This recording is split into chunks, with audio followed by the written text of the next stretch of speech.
Have you ever caught yourself replaying a single sentence you said at lunch, over and over, as if your mind is a courtroom and the verdict is always guilty? You feel it the moment you step into the shower or lie down at night. The scene returns. The words you wish you had said, the pause you think they noticed, your heart tightens, your breathing shrinks. You tell yourself, stop. But it doesn't stop. It grows. It multiplies. And you wonder, why does my mind do this to me? Why does it drag me back into the same loop until the day feels thinner and my chest feels hollow? When this happens, you might think you're weak or broken. But what if this overthinking is not a defect, not an enemy, but a messenger? According to Carl Jung, the things that trouble us most often protect something sacred. The mind repeats because something deeper is asking to be heard. Overthinking is not just noise. It's a signal. And if you know how to listen, it points you to the very place your life wants to grow. So let's begin where you are, in the loop. You text someone and watch the 3 dots appear, then vanish. Your stomach drops. You check the message thread again. You scan their last sentence, reading tone into pixels. The loop starts. Are they angry? Did I sound needy? Should I send another message? Your thoughts pull tight like a rope. You try to think your way out. But the knot tightens. Jung would say, a complex has been constellated. A pocket of charged emotion formed long ago wakes up and grips the present. The complex isn't evil. It's a guardian of old pain. It scans for danger. It tries to protect you, not with wisdom, but with speed. And the fastest thing you can do when your body is scared but your world seems calm is think over and over and over. The loop is a shield. It covers the fear with analysis. It buys the nervous system time. What do? First, you change the relationship. Instead of wrestling the thought, name the protector. Try this. When the loop begins, say softly, there you are, the guard. I know you. You show up when I'm uncertain. You want me safe. Thank you. Then breathe. 3 slow, counted breaths. Inhale to a count of 4, hold for 4, exhale for 6. Each exhale says, the fire alarm can rest. Then ask a simple question. God, what are you protecting? Not what are you predicting, but what are you protecting? You'll feel the loop loosen a little. Because beneath the loop is a feeling the guard is keeping from the light. Maybe it's the fear of being boring. Maybe it's the fear of being too much.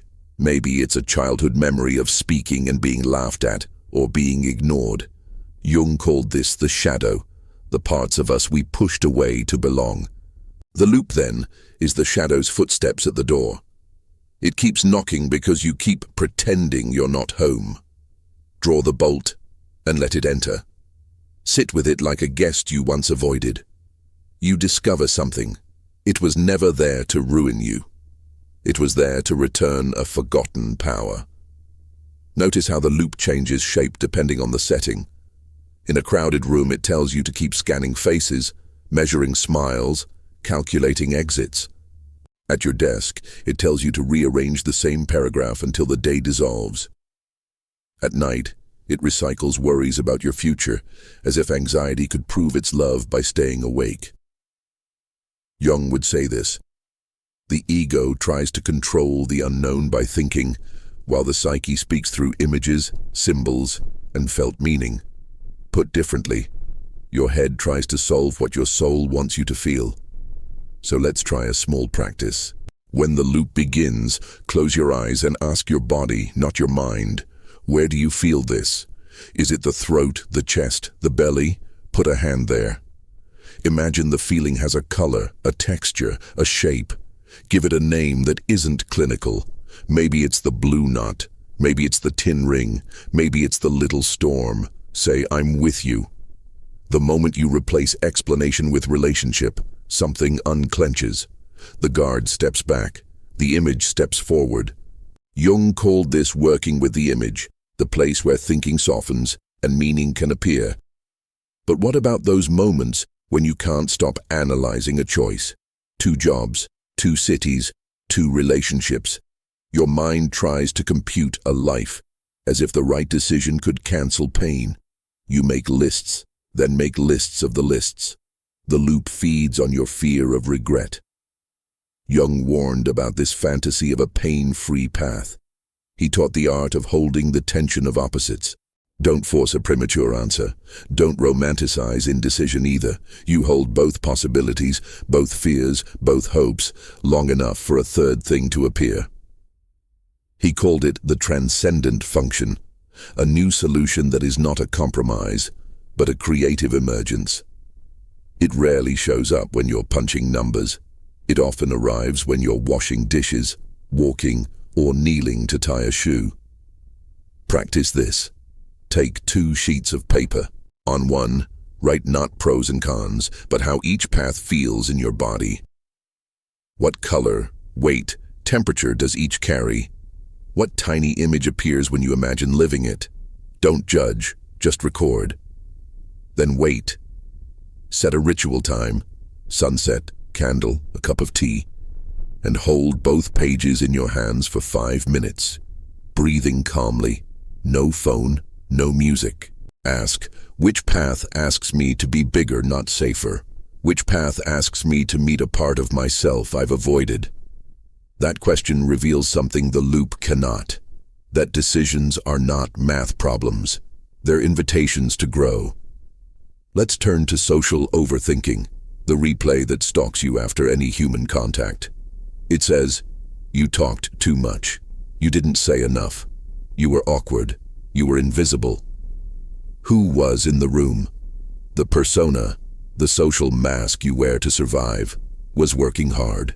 The shadow, pressed outside the door, pounded to be let in. When you feel shame later, that's the shadow saying, you betrayed me to keep the room happy.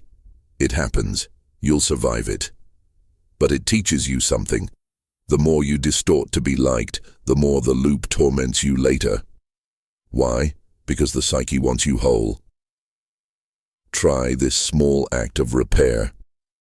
After any conversation that triggers the replay, sit for 2 minutes and write what you wish you had said if you were not afraid. Don't send it. Don't weaponize it. Honor it. Jung would call this honoring the unlived life. Then, in the next safe conversation, let one sentence that feels truer than usual pass your lips. Not a confession that burns bridges, just a single, honest line. The loop will weaken because you gave the shadow a seat at the table. Now what about the future? The loop loves what it cannot control. It builds entire cities of catastrophe in your mind.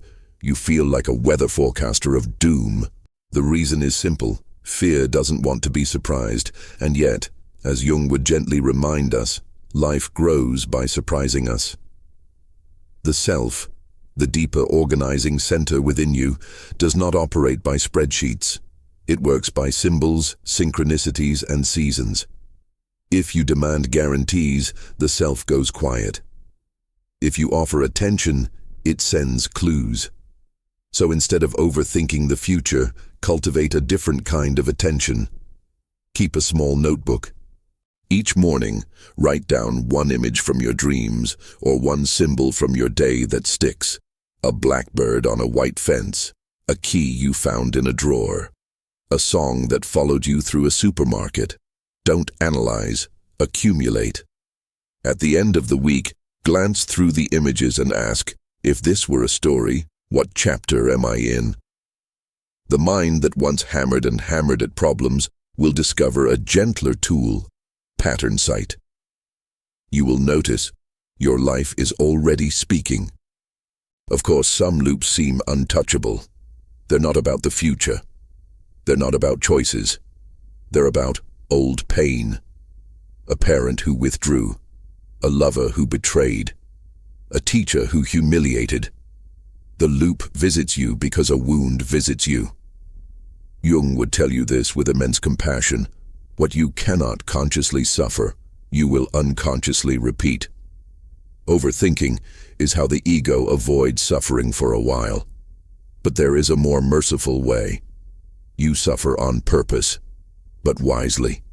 You turn toward the scene. You hold the younger self in your mind, not to re-traumatize, but to bear witness. The tears you avoid become the storm your mind tries to navigate indefinitely. Let them fall, even if only one. Feelings metabolized, give the god permission to rest. There is another angle. Some of us are simply thinkers by temperament. Jung described 4 functions: thinking, feeling, sensation, intuition. If thinking is your favorite child, you'll reach for it under stress, like a familiar blanket. That's not wrong, but overuse will turn any strength into a prison. Invite the neglected functions to the table. Feeling asks, does this align with my values? Sensation asks, what does my body need right now? Intuition asks, what pattern wants to emerge? When the loop starts, rotate the questions. Each function speaks a different wisdom. Together, they build a rounder life. Let's practice in the body. Right now, unclasp your jaw. Rest your tongue on the floor of your mouth. Imagine your eyes soften backward as if the sockets widened. Let your shoulders drop as if a coat fell from them. Feel your feet meet the ground. The exact texture of socks against skin, the pressure points, the warmth. Overthinking is a form of disembodiment. You climbed into your head and left your body behind. You can climb back down. Try the 5 doors. Name 4 colors you see, 3 sounds you hear, 2 textures you touch, 1 scent in the air. The loop slows because you entered time again. And then, the dream. Jung trusted dreams as nightly letters from the deeper self. When the loop has burned you all day, dreams bring water. You don't need to be a scholar to work with them. Keep a notebook near your bed. When you wake, even if you only remember a single image, write it down immediately. Don't fix it. Don't force meaning. For 7 days, do this. On the 8th day, read what you wrote. Ask, is there a recurring figure, an animal, a place? If a wolf appears twice, don't Google it first. Instead ask, what is a wolf to me? Then do 1 small act to honor it. Maybe you sketch it. Maybe you walk with a steadier pace that day, a little more sure of your feet. You'll notice the loop feels less necessary because something older and wiser is in the room now. When you catch yourself building elaborate scenarios in your head, recognize the trickster. The psyche loves to play.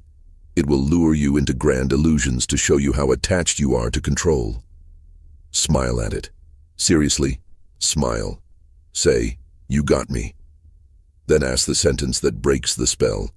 What's the least dramatic step I could take right now that would still honor this? Not the perfect step. The least dramatic step. Maybe it's 1 email sent with clear boundaries. Maybe it's closing the laptop and taking a shower. The loop feeds on drama. Starve it with ordinary courage. You might wonder, does any of this really change my life? Here is the quieter truth. Relief grows from relationship, not domination. Every time you talk to the guard instead of fighting it, you invest in trust. Every time you honor the image instead of hunting for certainty, you let the deeper self breathe. Over time, something shifts. The loop still visits, but it doesn't own the house. You hear the knock. You open the door. You say, sit. Tell me what you've been protecting. And it tells you. There is a practical boundary that helps. Time box the loop. Choose a 15-minute window you can keep daily, say 6 p.m. to 6:15 p.m. And tell your mind, we will worry then. When the loop tries to pull you at noon, write the worry on a scrap of paper and place it in a small box. You might even label the box with a single word that makes you smile. Cabinet of Storms. At 6 p.m., open it. Read the slips. Worry on purpose. Then close the box. Light a match over the sink and blow it out, a small symbolic smoke that says, I honor you, I will not be owned by you. Rituals help the animal in us understand what the philosopher in us cannot control. Some loops are infected by comparison. You scroll and measure yourself against curated lives. You narrate the gap. I'm behind. I'm late.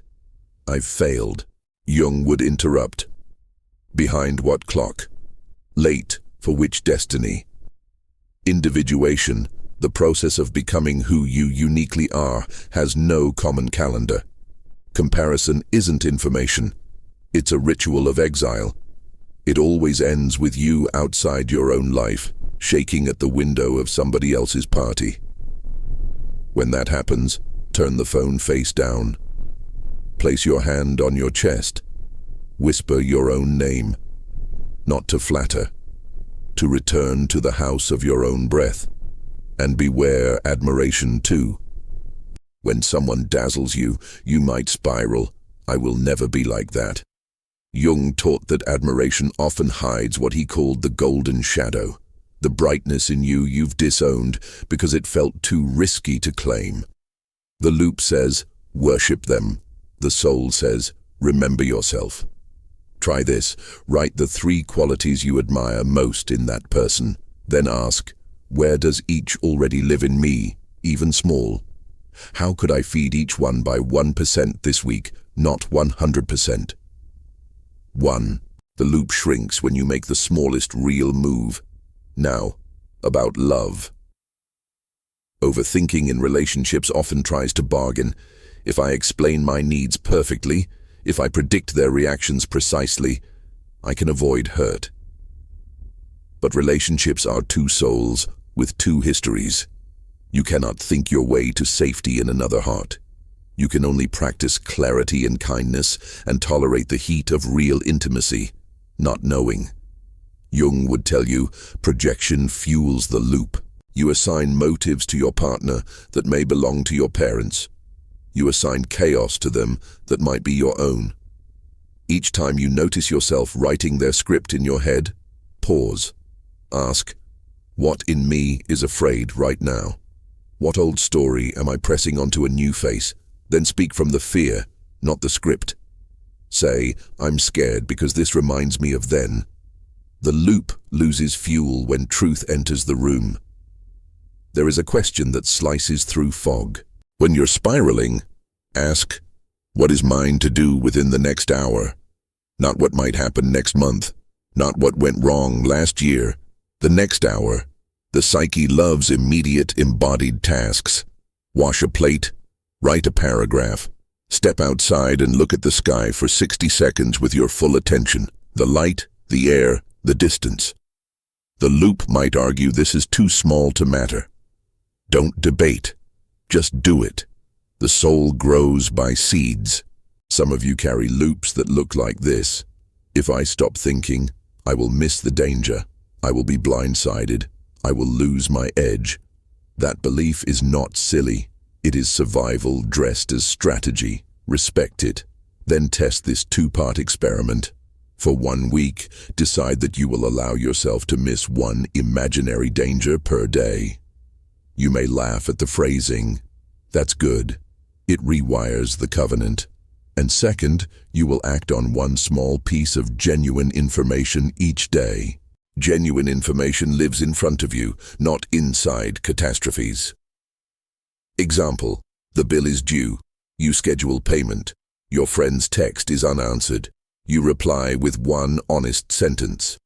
Real dangers are best handled by simple moves. Imaginary ones devour thought and give nothing back. If your mind is racing even now, hold tight.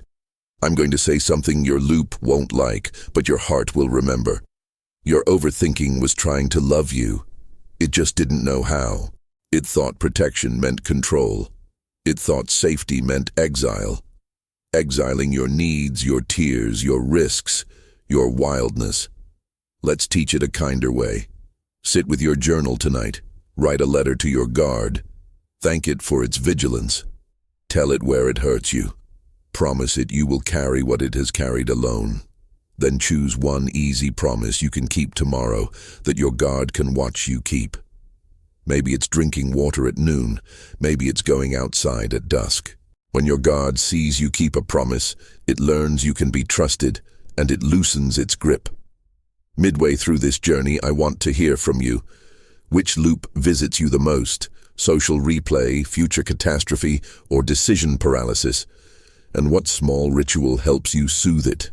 Share your experience below so someone like you feels less alone. And if this way of seeing your mind brings you relief, hit like and subscribe. The next chapter might be the one your night has been asking for. The longer path here is not to become a perfect thinker, it is to become a whole person. Jung's word for that was individuation, the slow, honest work of becoming who you are, not who the world trained you to be. Overthinking will visit you less as you live more of your unlived life. As you say what is true. As you rest when you're tired. As you let a dream take up space on your shelf. As you forgive your younger self for not knowing what you could only learn by living. There is a quiet ritual I love. At the end of the day, place a small stone on your desk, a real stone, weighty, patient. Whisper into it one sentence you no longer want to carry in your head.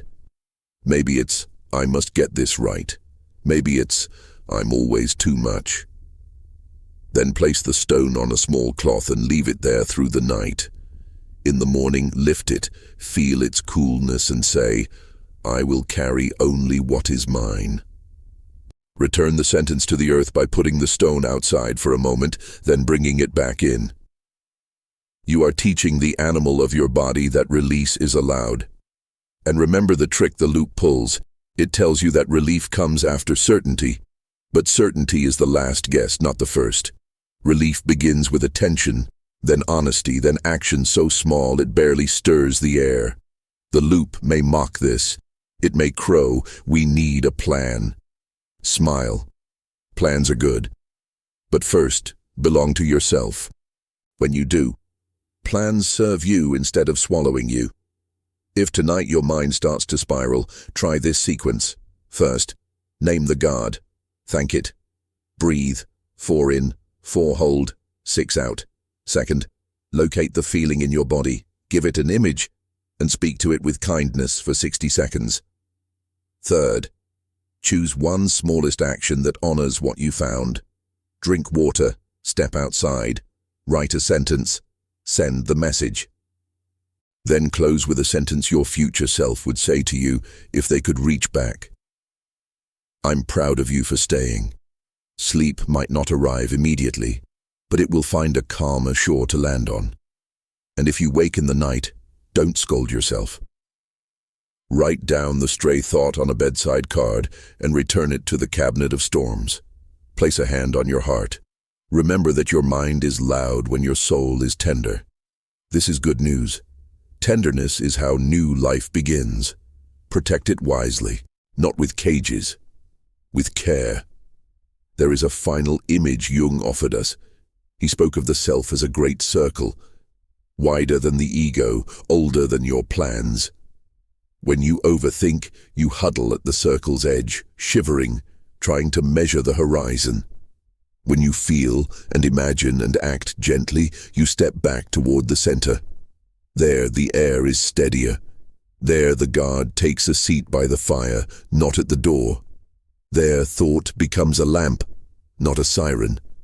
The world is the same, but you are different. You are home.